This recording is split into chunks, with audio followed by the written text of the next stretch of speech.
O presidente dos Estados Unidos disse hoje que cancelou um segundo ataque à Venezuela, após o país cooperar com a Casa Branca. Ele também revelou que os dois governos estão trabalhando juntos. Não somente juntos, né, Yasbeck, mas estão trabalhando bem juntos.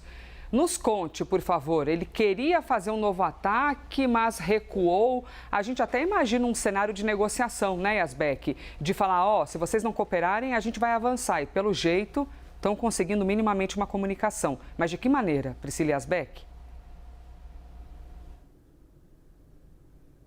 Exatamente, Elisa. Bom dia a você mais uma vez, a todos que nos acompanham, inclusive com alguns rumores, informações de bastidores que Delcy Rodrigues, a presidente interina da Venezuela, já havia até conversado anteriormente com autoridades do governo americano, mas fato é que ontem Donald Trump, na quarta-feira, numa entrevista ao The New York Times, Donald Trump já tinha dito que o governo venezuelano estava dando o que era necessário ao governo americano e agora, nessa postagem que ele fez nas redes sociais, ele também falou que os Estados Unidos e a Venezuela estão trabalhando bem juntos, especialmente na reconstrução do setor petrolífero, na sua infraestrutura de petróleo. E ele falou que devido a essa cooperação, ele cancelou a segunda onda de ataques anteriormente prevista, que não parece ser necessária. Então, atenção para esse trecho, ele fala que é a segunda onda de ataques anteriormente prevista, já que depois da operação que aconteceu no sábado, Donald Trump falou que um segundo ataque poderia acontecer caso fosse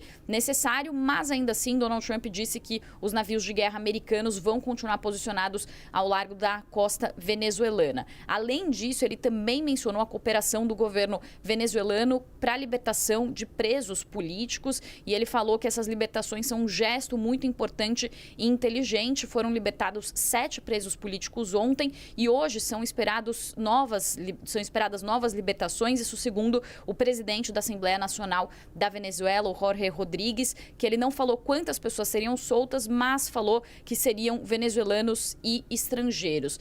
A Casa Branca também já tinha divulgado antes, Elisa, um comunicado dizendo justamente que as libertações são um exemplo de como o presidente está usando máxima pressão para fazer o que é certo para o povo americano e venezuelano. Alguns especialistas avaliam, né, Elisa, que o governo Trump deveria focar muito mais nessa parte sobre a ditadura venezuelana, a libertação de presos políticos, do que admitir explicitamente que o governo Trump tem interesse no petróleo. Em outros conflitos anteriores, os Estados Unidos até não revelavam muito bem quais eram as intenções ao fazer intervenções e dessa vez Donald Trump não está escondendo que o objetivo é o setor de petróleo. Inclusive, mais cedo, ele disse à Fox News, numa entrevista, que ele vai se reunir com os executivos na Casa Branca nessa sexta-feira e ele falou que ele espera que as empresas invistam pelo menos 100 bilhões de dólares na Venezuela. Mas o setor está reticente porque o setor de petróleo venezuelano está sucateado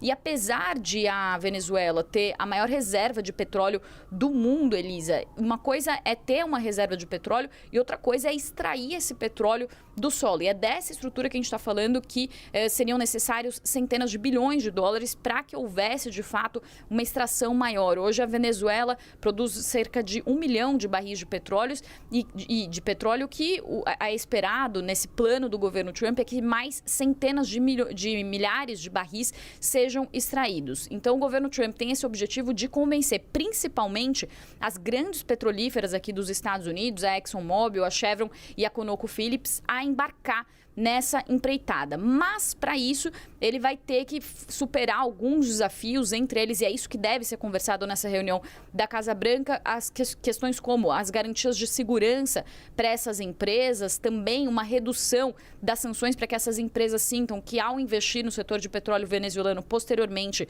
sanções não serão aplicadas, também sinais de estabilidade política e de que se um novo governo aqui nos Estados Unidos for eleito, isso não representa uma ameaça aos investimentos que foram feitos, também podem exigir pagamentos de dívidas da Venezuela com contratos que foram rompidos anteriormente e também compromissos financeiros com respaldo do governo dos Estados Unidos. Então vai ser uma negociação bem complexa. Essas empresas são empresas enormes, bilionárias e que não vão entrar em qualquer tipo de investimento sem ter muita segurança de que isso vai trazer retorno. Vale falar, né, Elisa, que as ações dessas empresas subiram depois dos ataques do governo Trump à Venezuela. Então, isso está em jogo e Donald Trump, inclusive, já chegou a dizer e falou abertamente também nessa entrevista que ele concedeu quarta-feira à Venezuela que ele espera que esse governo de transição ele dure algum tempo, talvez mais de um ano,